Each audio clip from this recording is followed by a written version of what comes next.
स्वयं ऋषिका से कह रहे हैं तू कर्म का भोग जरूर भोग रही है, पर तेरा सात्वित्व की रक्षा स्वयं जगत जननी करेगी, तो चिंता ना करिएगा, तो चिंता बिल्कुल ना करना, स्वयं जगदम्बा करेगी। और आया समय, भगवान शिव का जो शिवलिंग, छोटा सा शिवलिंग, बिल्कुल छोटा सा, जिसका पूजन ऋषि का रोज करते हैं।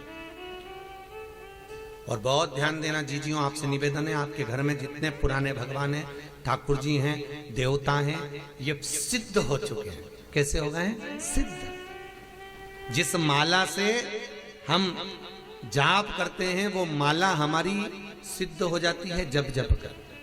जिस आसन पर बैठकर हम भगवान की कथा सुनते हैं, जिस आसन पर बैठकर हम भजन करते हैं, जिस आसन पर बैठकर हम स्मरण करते हैं, वो सिद्ध हो जाती है हमारी सिद्धता। बड़ा क्रम है हमारा सिद्धता,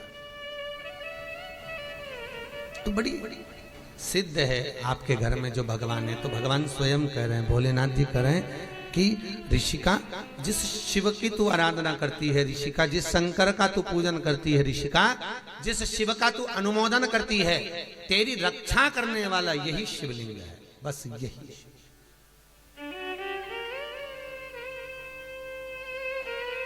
वही शिव।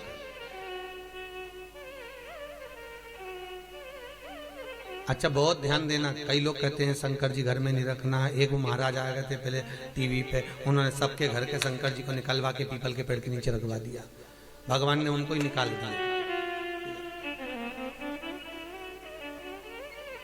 बढ़िया सोफे मोफे पे बैठ के सबको बताते रहते थे। उन्होंने एक दिन शंकर जी को निकला, शंकर जी घर में नहीं होना, सबको निकल, शंकर जी ने उनको निकलवा दिया। ले चल, नहीं, शिव महापुराण की कथा कहती है शंकर अपने घर में है तो बड़ी बीमारी हमारे घर में प्रवेश नहीं कर सकती। शिव यदि है, शंकर है। आप लोगों ने कभी वास्तु शास्त्रियों से मिले, वास्तु की जो बताते हैं टिप्स वगैरह, तो वो घर में आपको कहते हैं घर के अंदर जो मंदिर होता है उस मंदिर में शिखर नहीं होना चाहिए। बोलते कि नहीं बोलते? शिखर नहीं होना। क्यों कहते हैं? कभी उन वास्तु शास्त्रियों से पूछा कि मंदिर घर में है तो मंदिर में शिखर क्यों नहीं होना चाहिए? तो वो वास्तु शास्त्री कहेंगे कि घर में अगर शंकर का शिवलिंग है तो शिखर की जरूरत ही नहीं है। अपने घर का आखिरी चोर, जो आखिरी का चोर होगा, वो शिखर का ही काम करेगा और जगत का भी कल्याण करेगा। वो जगत का हित करने वाला शिखर।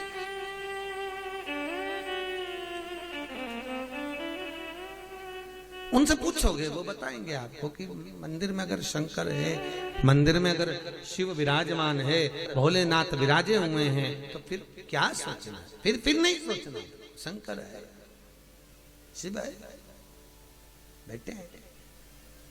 अब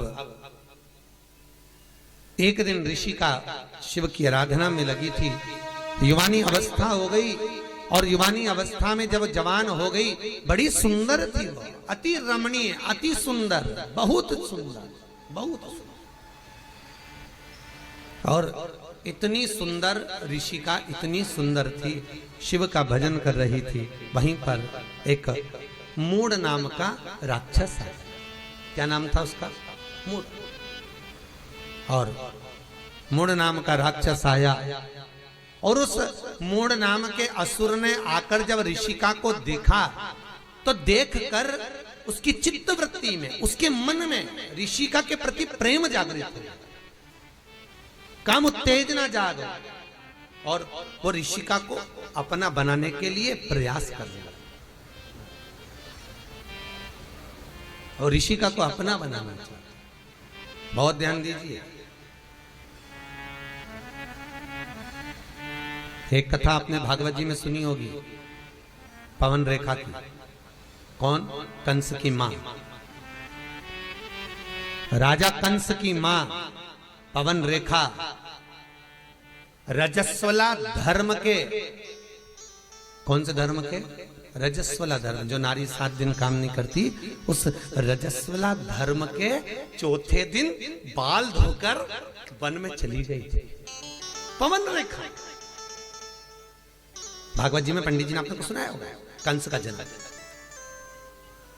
पवन रेखा चौथे दिन बाल धोकर रजस्वला धर्म के चतुर्थ दिवस में केश धोकर बाहर निकल गए। स्त्रियां धोती हैं बाल तीसरे चौथे दिन, केश धो ले गई वन में। पवन रेखा की सुंदरता को द्रुमलिक नाम के राक्षस ने देख लिया था, बड़ी सुंदर है। और पवन रेखा के पति उग्रसेन जी का रूप रखकर वो द्रुमलिक राक्षस पवन रेखा के घर में चले गया, उन्हीं के साथ रहने लगा और उसी के द्वारा गर्भ ठेर गया पवन रेखा का। जो औलाद पैदा हुई वो कंस जैसी पैदा हुई, राक्षस कंस पैदा हुई। वो द्रुमलिक नाम के राक्षस का संतान। कंस कितने भाई थे?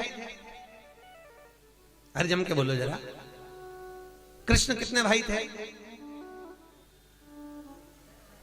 नहीं, कृष्ण पूरे कितने थे? 8। कितने थे? 8। 6 तो वो, 7वें नंबर के दाऊद जी और 8वें नंबर के कनिंग। कृष्ण कितने भाई हैं? 8। कंस कितने भाई हैं? 8। कंस कितने भाई हैं? 8। और 8 भाई राजा कंस के स्वयं को मिलाकर जब 8 है तो जो 7 भाई थे कंस के वो भगवान की भक्ति में डूबने वाले थे, स्मरण करने वाले थे, दान पुण्य करने वाले थे, नाम कीर्तन करने वाले थे, नाम स्मरण करने वाले थे। कंस के 8 भाई। थोड़ा प्रश्न बढ़ाइए, कंस के 8 भाई, सातों के सातों भगवान की भक्ति में डूबने वाले। और जो 8वें नंबर का जो कंस था वो गलत काम करने वाला। तो सबको आश्चर्य हुआ, बात क्या हुई? तब मालूम पड़ा कि पवन रेखा के गर्भ में जो संतान थी वो द्रुमलिक नाम के राक्षस की थी, इसलिए 8वां गर्भ बिगड़ गया, अष्टम गर्भ खराब हुआ। 8 तब मालूम पड़ा। अब मूढ़ नाम का असुर राक्षस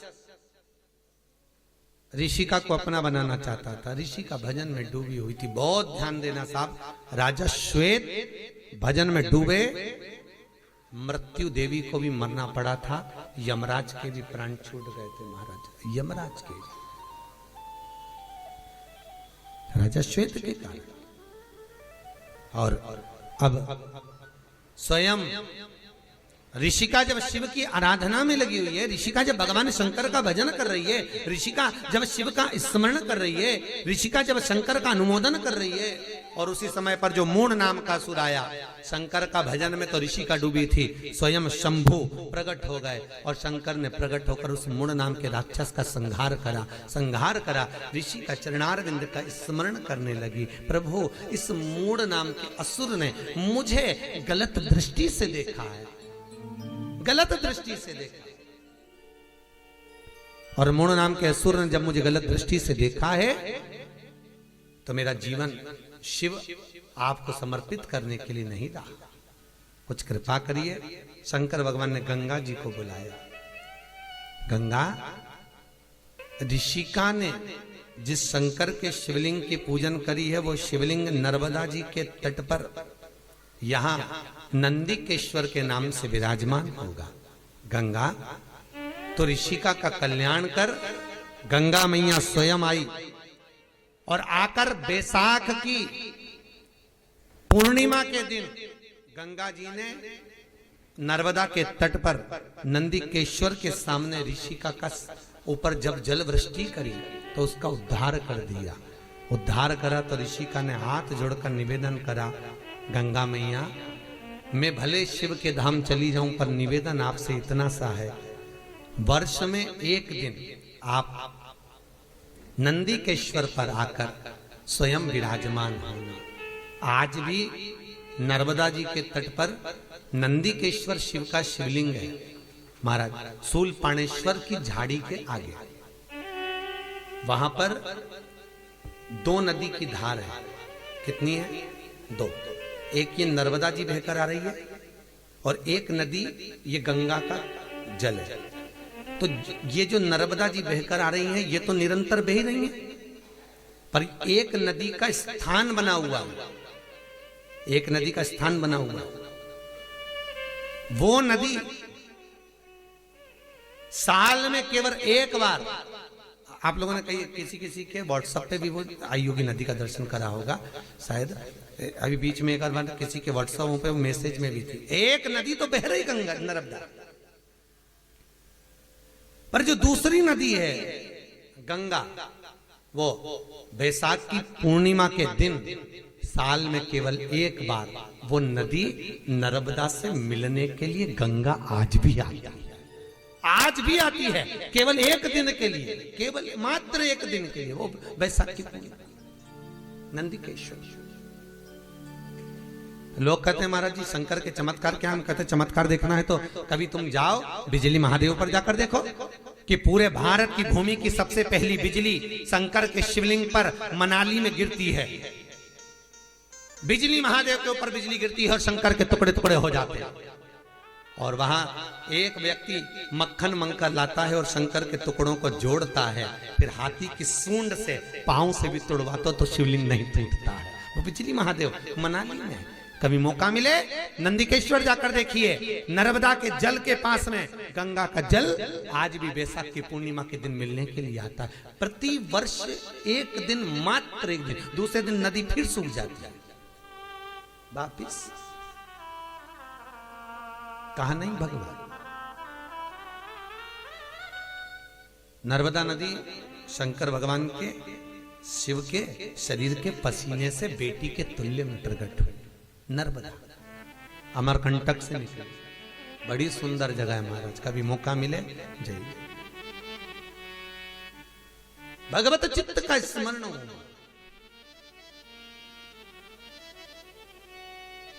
पूरी दुनिया में सारे शिवलिंग पर चढ़ाई हुई वस्तु को नहीं खाया जाता, पर नर्मदेश्वर नर्मदा के जल से निकला हुआ शिवलिंग पर चढ़ी हुई वस्तु खाई जा सकती है, वस्तु पाई जा सकती है, उसका स्मरण किया जा सकता है।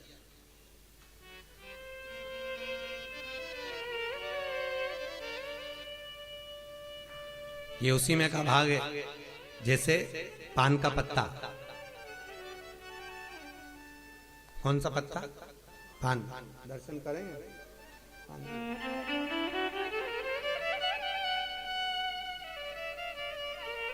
ये पान का पत्ता,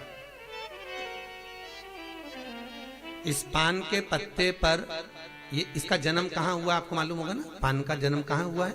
अमृत, जो मंथन में अमृत का कलश निकला था, उस कलश को असुरों ने देवताओं से छुपाकर इंद्र जिस खंबे से बनता था उस खंबे के पास में कलश को छुपाया।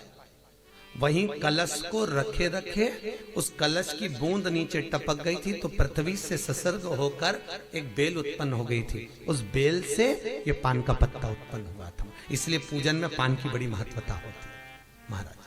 अमृत का, पर इसमें कामता का निवास हो गया। कामता को देखकर दरिद्रता देवी इसमें प्रवेश कर गई। तो दरिद्रता देवी ने कहा इसमें मेरा निवास होगा। देवताओं ने कहा ये तो देवताओं पे भी चढ़ेगा, सबको प्रिय रहेगा ये बीड़ा, ये पान। तो दरिद्रता देवी कहती है मेरा भाग आगे और पीछे रहेगा। इसलिए जब भी तमोली पान बनाने वाले पान जब बनाते हैं तो आगे का भाग तोड़ देते हैं और पीछे का भाग कैंची से, अरे बोलो सही है कि गलत है? तो कई बच्चे पूछते हैं मम्मी इसको पीछे से क्यों काटा, आगे से क्यों काटा, बीच में तो काटा ही नहीं। तो उसका कारण केवल इतना है, इसमें दरिद्रता का जो भाग है वो दो भाग है। दरिद्रता आगे भी निवास कर रही है, पीछे भी निवास कर रही है। इसलिए इसको तोड़कर फिर पान बनाया जाता है, बीड़ा बनाया जाता है। पर पूजन में जल के पात्र में जब तक ये पान डला रहता है तब तक दरिद्रता देवी का दोष इस पान में नहीं रहता। कई कई लोग पूजन करने के बाद पान को थाली में रख देते तो पंडित जी वापस उठा के उसको पानी के कलश में डाल देते। डालते कि नहीं डालते? वापस पानी के कलश में, क्योंकि अलग रहेगा तो दरिद्रता का भाव रहेगा, उसमें डला रहेगा। तुम किसी तमोली की दुकानों पर भी जाकर देखना, जो पान बेचते हैं वो अगर पान का ढेर रखेंगे तो बार बार पान पर पानी का छींटा देते रहेंगे। देते कि नहीं देते? पानी का छींटा देते रहेंगे, उसको गीला रखेंगे। भले पानी से वो सड़ रहा है, पानी से गल रहा है, तो भी उस पर जल का छींटा देंगे, क्योंकि पानी में जब तक है तो उसमें दरिद्रता का भाव नहीं है। पानी से सूखा दरिद्रता का भाव प्रकट हो जाए। तो शंकर का जो मिलन है महाराज, शिव कह रहे हैं तू गंगा नर्मदा के इस नंदिकेश पर तू आ और मिल। तो जो कहते हैं कि भगवान कहाँ है, हम कहते हैं एक बार जाकर जरूर देखो साहब, जरूर देखा।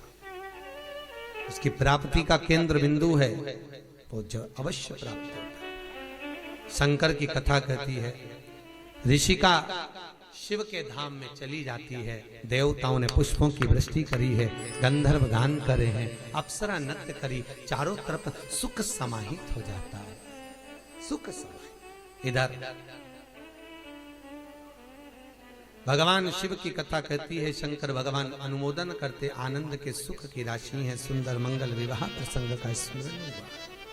शिव जी का विवाह पार्वती के साथ हुआ, कल अपने कथा में सुना। पार्वती और भगवान शंकर का जो विवाह हो रहा है, शिव और पार्वती का जो मंगल विवाह हो रहा है, अपन कल कथा में उसको श्रवण करें। और फिर ध्यान देना, शंकर विश्वास है, पार्वती श्रद्धा है, और शिव और पार्वती का विवाह नहीं है, ये विश्वास और श्रद्धा का मिलन है। आज के जमाने में ये दोनों चीजें किसी के घर में नहीं है। क्या क्या चीज बोलो जम के? विश्वास और श्रद्धा, ये दोनों चीज लोगों के घर से चली गई। ना विश्वास रहा ना श्रद्धा रहा। भाई भाई पे विश्वास नहीं करता, देवरानी जेठानी पे विश्वास नहीं करे, जेठानी देवरानी पे नहीं करे, सास बहू पे नहीं करे, बहू सास पे नहीं करे। और जरा विचार करो कितना विश्वास था पहले के समय में, कितना विश्वास। और आज भी जितना विश्वास सास के मन में बहू के प्रति रहता है, उतना बहू के मन में सास